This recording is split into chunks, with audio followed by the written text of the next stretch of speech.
Assalamualaikum warahmatullahi wabarakatuh. Selamat pagi anak-anak. Apa kabar hari ini? Semoga dimanapun kalian berada dalam keadaan yang sehat. Amin. Nah, pada hari ini kita akan belajar sosiologi secara asinkronus. Untuk referensi bacaan, anak-anak bisa membuka modul halaman 57. Nah, kira-kira apa saja yang akan kita pelajari hari ini? Yaitu tujuan pembelajaran kita hari ini. Yang pertama, siswa memahami pengertian tindakan sosial. Dan yang kedua, siswa mengidentifikasi jenis-jenis tindakan sosial. Nah, coba teman-teman perhatikan gambar di samping ini. Kira-kira termasuk ke dalam tindakan sosial atau bukan ya? Yuk kita cari tahu jawabannya. Jika di pertemuan kemarin kita sudah membahas mengenai hakikat interaksi sosial yang menjelaskan adanya hubungan timbal balik antara individu dengan individu, individu dengan kelompok, ataupun kelompok dengan kelompok.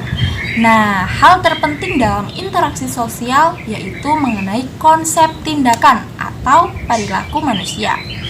Menurut salah satu ahli atau sosiolog, tindakan sosial adalah tindakan yang dilakukan dengan memperhatikan atau memperhitungkan keberadaan orang lain atau suatu individu yang dapat mempengaruhi individu lain.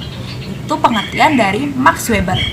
Nah, kalau contohnya ketika teman-teman pulang sekolah, teman-teman bertemu dengan seorang lansia yang ingin menyeberang di jalan. Kemudian teman-teman menolong dan menggandeng lansia tersebut untuk menyeberang jalan. Itu termasuk contoh tindakan sosial ya. Nah, oke, kita lanjut pembahasannya mengenai tipe-tipe tindakan sosial. Terdapat 4 tipe tindakan sosial. Yang pertama, tindakan rasional instrumental, tindakan rasional berorientasi nilai, tindakan tradisional, dan tindakan afektif.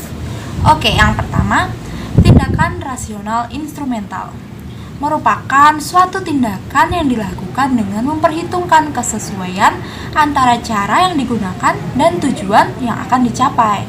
Artinya, tindakan ini didasari oleh tujuan yang telah matang. Contohnya, ketika anak-anak akan mengikuti seleksi masuk perguruan tinggi dan memutuskan untuk memilih salah satu jurusan tertentu pada perguruan tinggi tersebut. Keputusan yang diambil peserta didik atau anak-anak tersebut tentu dilakukan dengan berbagai pertimbangan kan? Seperti kemungkinan untuk diterima dengan kemampuan yang dimiliki. Yang kedua, persaingan yang mengambil jurusan itu. Atau juga bagaimana minat teman-teman pada perguruan tinggi ataupun jurusan tersebut. Nah, para calon mahasiswa yang akan mengikuti seleksi nasional masuk perguruan tinggi ini merupakan contoh tindakan rasional instrumental. Mengapa? Karena mereka telah memperhitungkan berbagai aspek sebelum memutuskan untuk mengambil program studi apa di perguruan tinggi tersebut. Bagaimana daya saingnya, bagaimana peminatnya, dan lain sebagainya. Yang kedua yaitu tindakan rasional berorientasi nilai. Tindakan rasional berorientasi nilai ini dilakukan dengan memperhitungkan manfaatnya, tetapi tujuan yang ingin dicapai tidak terlalu dipertimbangkan. Tindakan seperti ini menyangkut kriteria baik dan benar menurut penilaian masyarakat. Tercapai atau tidaknya tujuan bukan menjadi persoalan dalam tindakan sosial tipe ini.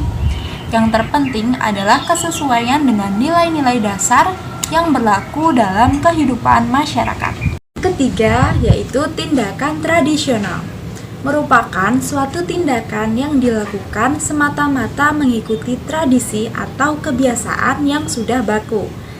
Nah, seandainya kita bertanya kepada orang yang melakukan tindakan atau perbuatan tersebut, pada umumnya mereka hanya akan menjawab sudah merupakan kebiasaan yang dilakukan atau diturunkan secara terus-menerus dari satu generasi ke generasi berikutnya.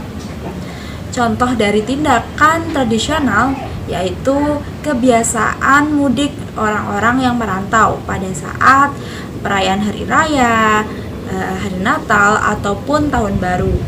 Nah, tindakan tradisional yang memiliki nilai baik tetap harus dipertahankan. Salah satunya yaitu mudik.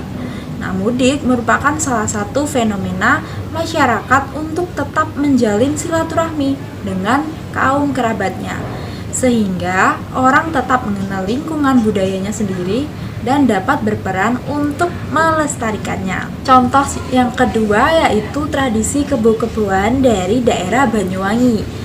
Nah, tradisi ini diadakan 1 tahun sekali setiap tanggal 10 Suro. Nah, kegiatan ini dilakukan oleh beberapa laki-laki yang berdandan seperti kerbau, kemudian membajak sawah. Nah, tradisi ini dilakukan turun-temurun untuk meminta hujan ketika musim kemarau. Yang keempat yaitu tindakan afektif, atau merupakan suatu tindakan yang sebagian besar dikuasai oleh perasaan ataupun luapan emosi tanpa mempertimbangkan perasaan yang matang. Nah, tindakan ini muncul karena luapan emosi seperti adanya cinta, amarah, gembira, ataupun sedih. Nah, hal ini tuh muncul begitu saja sebagai ungkapan langsung terhadap keadaan tertentu. Itulah sebabnya tindakan sosial tipe ini lebih berupa reaksi spontan. Nah, tindakan ini misalnya yaitu ungkapan kasih sayang seorang ibu terhadap anaknya dengan cara memeluk ataupun menciumnya. Nah, oke, setelah tadi mempelajari mengenai pengertian dari tindakan sosial dan 4 tipenya, kita bisa merangkum tipe-tipe tindakan sosial tersebut menjadi lebih singkat. Yang pertama yaitu tindakan rasional instrumental, merupakan suatu tindakan dengan memperhitungkan kesesuaian antara cara yang dilakukan dan tujuan yang akan dicapai. Yang kedua, tindakan rasional berorientasi nilai, dilakukan dengan memperhitungkan manfaatnya, tetapi tujuan yang ingin dicapai tidak terlalu dipertimbangkan. Nah, tindakan seperti ini menyangkut kriteria baik dan benar menurut penilaian suatu masyarakat. Untuk yang ketiga yaitu tindakan tradisional, dapat kita rangkum menjadi tindakan yang dilakukan semata-mata mengikuti tradisi atau kebiasaan yang sudah baku. Dan yang terakhir atau yang keempat, tindakan afektif, merupakan suatu tindakan yang sebagian besar dikuasai oleh perasaan ataupun emosi, pertimbangannya tidak cukup matang. Nah, bagaimana? Anak-anak sudah paham kan mengenai pengertian tindakan sosial dan 4 tipenya? Kalau begitu, untuk mengetahui pemahaman anak-anak semuanya, silahkan mengerjakan link kuisis yang sudah Ibu share di Google Classroom ataupun di description box di bawah ini. Caranya mudah, anak-anak silahkan klik linknya, kemudian isi bagian nama dengan nama asli kalian masing-masing, dan klik mulai game, seperti contoh di samping ini. Sekian penjelasannya Ibu, semoga bermanfaat. Terima kasih.